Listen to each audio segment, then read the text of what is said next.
Hello there and welcome to our nightly news program, coming to you live on All 24 News here from Algiers. Next are the top stories.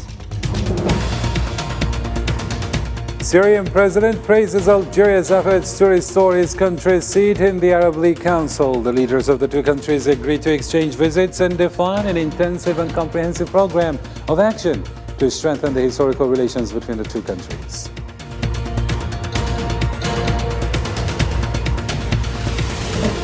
Also coming up, the confrontations between the Sudanese army and the rapid support forces continue. The number of civilian casualties exceeds 500 dead, and the United Nations warns the battle could turn into a civil war.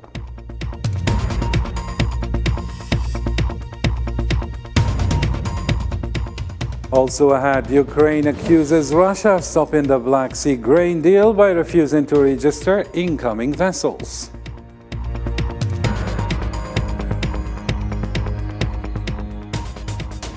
And in conjunction with the European tour of the Chinese Foreign Minister, the European Union is studying imposing sanctions on Chinese companies, and Beijing warns of dire consequences for the step and threatens a harsh response.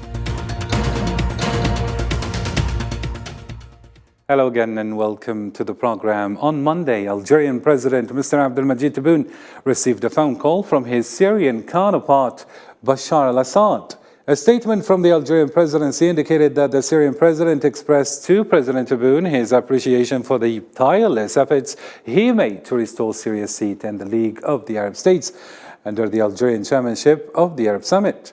The same source mentioned that the Algerian president, for his part, expressed to his Syrian counterpart his appreciation and welcome for Syria's return to the Arab League, wishing the Syrian people continued progress and prosperity.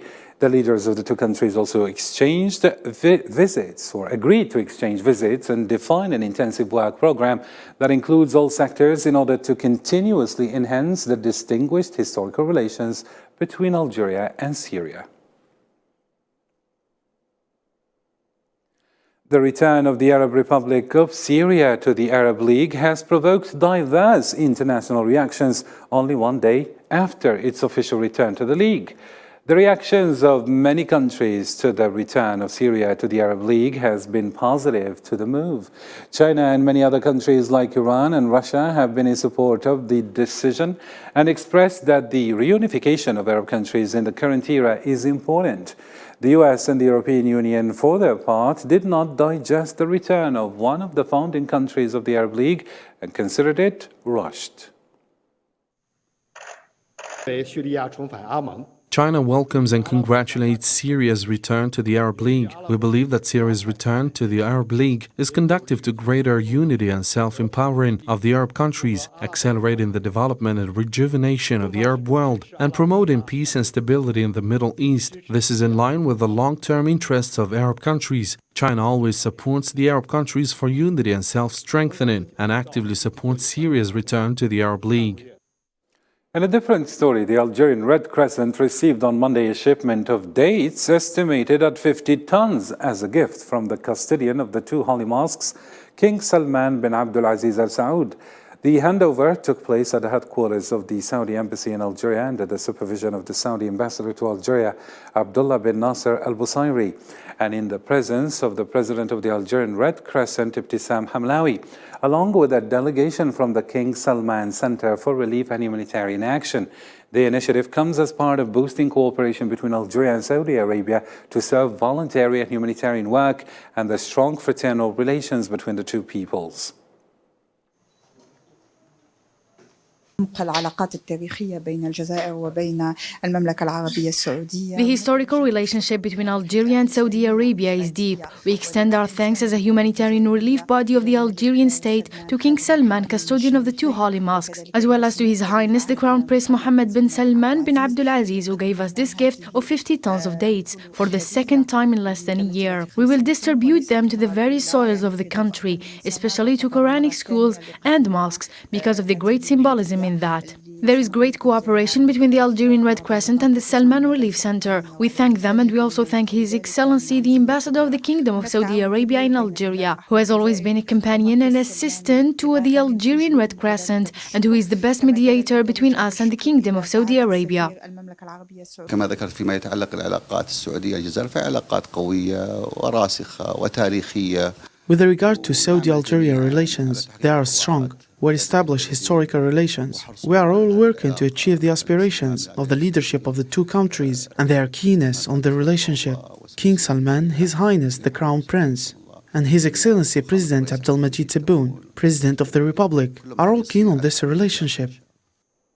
Algerian Foreign Minister Mr. Ahmed Attaf received the Secretary of State in charge of Foreign Affairs of the State of Serbia, Goran Aleksic, who is on a working visit to Algeria. A statement by the Algerian Foreign Minister revealed that the two sides touched on the bilateral relations that bring the two countries together. They also exchanged views on issues of common concern and stressed the convergence of views on many issues, in addition to important strategic projects between the two countries. The Algerian Ministry of Foreign Affairs commemorated on Monday the National Day of Memory, which coincides with the massacres of May the 8th, 1945. The commemoration ceremony, which was supervised by Algerian Foreign Minister Mr. Ahmed Attaf, was an occasion to recall the heinous crimes committed during these massacres May 8, 1945, which was a pivotal event in the history of the struggle of the Algerian people and a witness to the brutality of the French colonizer.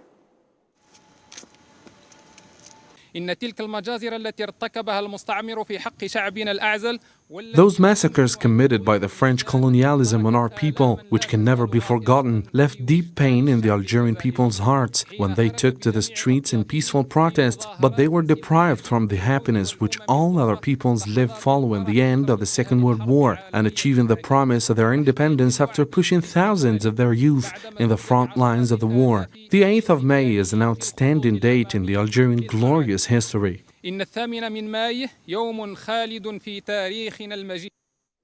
Algeria is commemorating Memory Day on May 8th, 78 years after former colonial France martyred more than 45,000 Algerians in one of the bloodiest massacres history has ever witnessed. Algerian authorities have long addressed the memory issue with France and called for recognition and apology. More details with Usama Ayadi. Like every year since the independence, Algeria commemorates the National Day of Memory on one of the deadliest struggles and bloodiest massacres in modern history.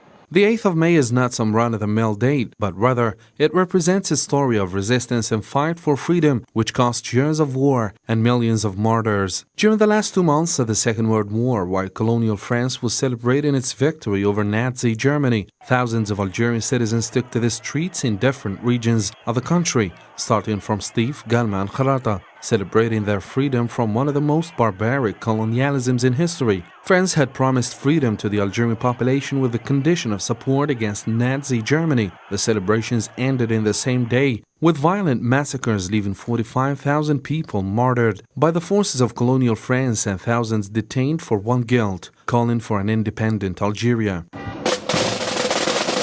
78 years after the massacre, Algeria has not left its right to defend this bloody war against freedom. The Algerian authorities are still calling for France to admit the war crimes against the people of Algeria and give an official apology for what it left as painful memories for the Algerian people.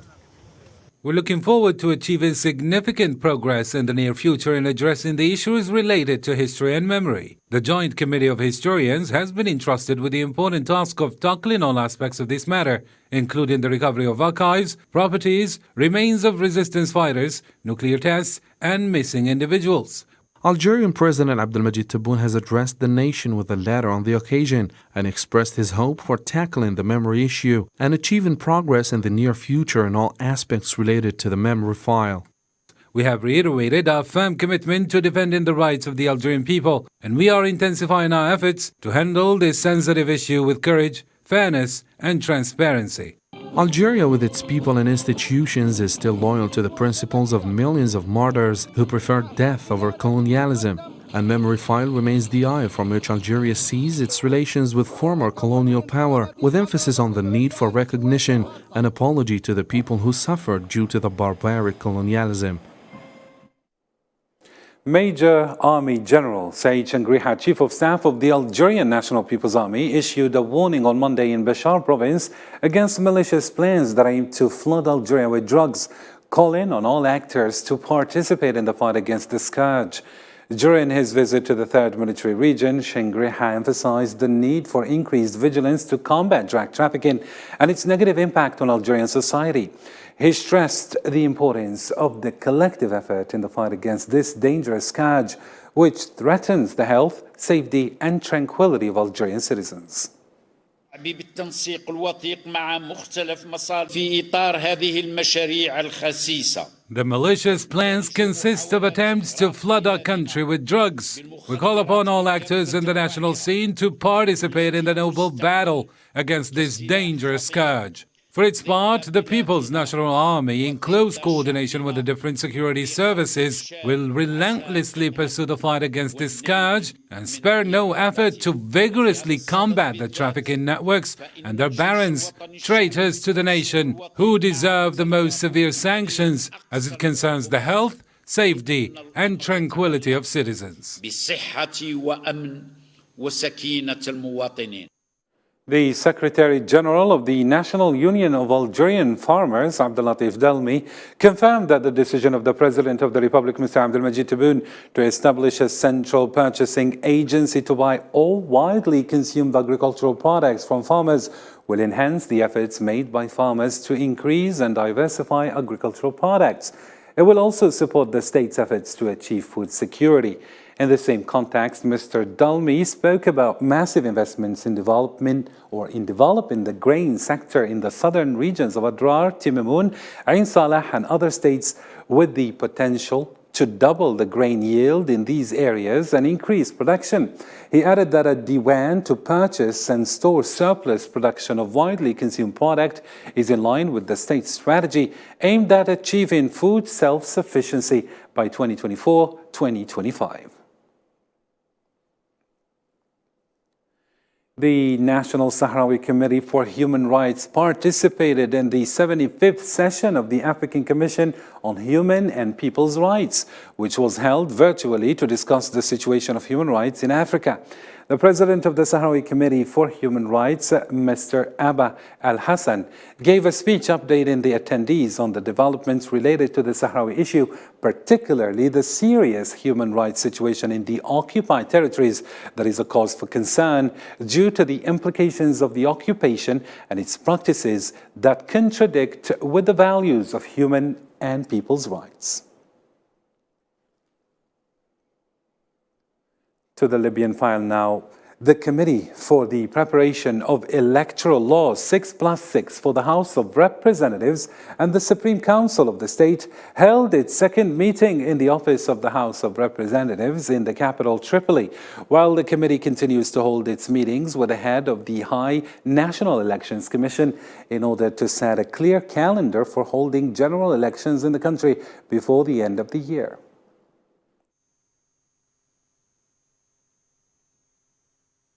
Restoring unity, stability, and sovereignty in Libya will ensure that the Libyan lands are not abused by some parties that are the origin of conflict and instability in the region. Still in Africa, fighting between the Sudanese armed forces and the rival paramilitary rapid support forces in Khartoum has pushed the country to a humanitarian crisis. For this reason, the UN Secretary General Antonio Guterres warned both parties of the conflict to urgently stop. Salma Nassib report. Despite agreeing to the Saudi-hosted talks in the coastal city of Jeddah, Sudanese armed forces and the paramilitary rapid support forces have repeatedly stressed they signed up to cease fires to facilitate humanitarian corridors, but not to end the fighting, as both Dagalo and the Sudanese armed general Abdel Fattah Burhan vowed to continue the fight until the end. Sudan's hazardous current situation left many Sudanese face a humanitarian catastrophe. For his part, United Nations Secretary General Antonio Guterres has warned rival military forces on the brink of an all-out war after fighting entered its fourth week. The fighting needs to stop now and to stop before more people die and this conflict explodes into an all-out war that could affect the region for years to come. All parties must put the interests of the Sudanese people first, and that means peace, a return to civilian rule, allowing for the development of the country. On the same occasion, Guterres called on the international community to support the Sudanese in their pursuit for peace.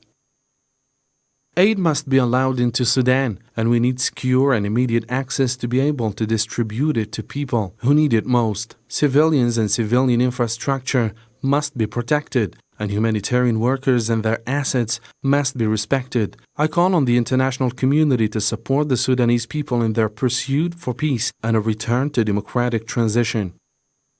As for Sudan's healthcare system, it remains under huge pressure amid the ongoing conflict, with many patients no longer having access to treatment in the capital Khartoum, while many are now obliged to walk through conflict-hit zones to reach the few available facilities still operating. We offer small operations and some medical services, all for free. We have some challenges that we face, such as shortages of medicines for chronic diseases. And the second thing is analyzers and blood tests. We suffer from a severe shortage. Indeed, the humanitarian situation in Sudan is dire. For this reason, the Regional Response Plan for Sudan, which is a regional refugee response that protects and assists refugees and refugee returnees coming from Sudan, will support host countries to ensure access to asylum, life-saving humanitarian assistance, and specialized services for the most vulnerable. To the Middle East now. Zionist occupation forces detained at least 19 Palestinians on Monday in raids across the occupied territories, including a 12-year-old boy. Zionist forces rounded up 9 Palestinians from different areas in Bethlehem, ranging in age between 23 and 37 years, and 4 others were detained from Ramallah, 3 from Jenin, and 1 from Nablus, and 1 other from the village of Hibla near Kalkilia. Ukraine's reconstruction ministry unilaterally stated on Monday that Russia has effectively stopped the Black Sea grain deal by refusing to register incoming vessels. Ukrainian Black Sea ports were blockaded after Russia's military operation last year, but access to 3 of them was cleared last July under a deal between Moscow and Kiev that was brokered by the United Nations and Turkey. The Ukrainian ministry also claimed that 90 ships, including 62 vessels for leading or for loading, were waiting in Turkey's territorial waters for approval to go to Ukrainian ports. President Joe Biden will not negotiate over the debt ceiling during his meeting with 4 top congressional leaders on May 9th, as Treasury warned the government could run short of cash to pay its bills as soon as June 1st. The White House and Biden have previously asked Republicans for a clean debt ceiling hike and offered to discuss spending once the risk of default is off the table.